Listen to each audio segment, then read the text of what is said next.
আমার মনে পড়ছিল যে ট্রুথ অর ডেয়ার কয়েক বছর আগেও টিনেজারদের মধ্যে খুব জনপ্রিয় খেলাটা ছিল। সেই রকম বুকে হাত দিয়ে নিখাত সত্যি কথাটা তোমার কাছ থেকে আমি জানতে চাইব দুটো প্রশ্নে। এক হচ্ছে, শ্রমিক সত্যি করে বলো, যখন শুভেন্দু অধিকারীর নাম এ রাজ্যের পরবর্তী মুখ্যমন্ত্রী হিসেবে ঘোষিত হলো, একটুও বুকটা চিনচিন করে ওঠেনি? মনে হয়নি যে মুখ্যমন্ত্রীর চেয়ারে তো আমিও বসতে পারি? কখনোই এটা আমার মনে হয়নি। কেন?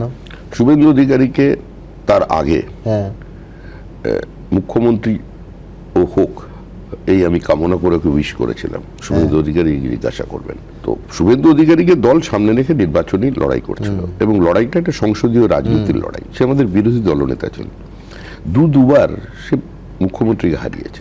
প্রথমবারের জয়ের পরে তৃণমূল কংগ্রেস 5 বছর ধরে প্রচার করেছিল যে এই জয় লোডশেডিং এর জয়।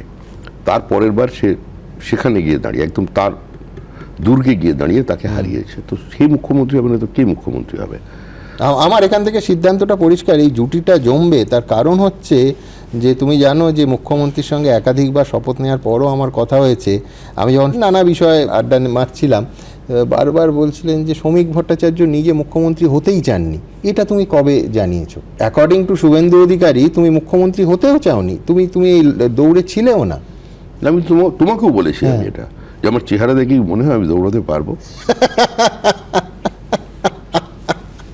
বেশ, ট্রুথ অর ডেয়ার সিরিজে আমার দ্বিতীয় প্রশ্ন, সত্যি করে বলো যে 207টা আসন শ্রমিক নিজে ভেবেছিলে? আমি বলছি শুধু ম্যাজিক ফিগার নয়, 160, 170, 180 নয়, একেবারে 207। এটা আন্দাজ করতে পেরেছিলে তোমরা?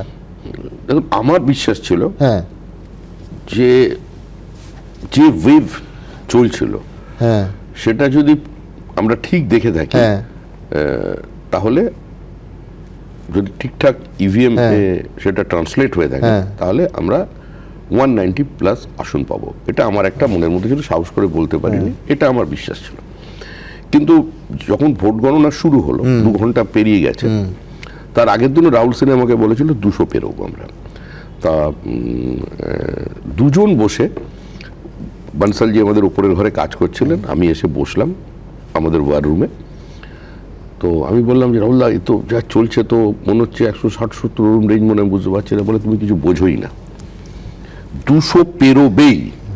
আর আমাদের পার্টির আরেকজন জেনারেল সেক্রেটারি শশী অগ্নিহোত্রী, সে আবার পাশে বসে একটা সেফোলজিস্ট রয়েছে, সে একটা ক্যালকুলেশন দিয়েছিল 204। আর আমাদের Amitabha Chakraborty, general secretary organisation, সে বলছে দাদা তুমি টেনশন নিও না, 200 পেরোবেই, নিশ্চিত, সরকার হয়ে গেছে। সরকার তো হয়ে গেছে, ছেড়ে দাও, 200 পেরোবেই।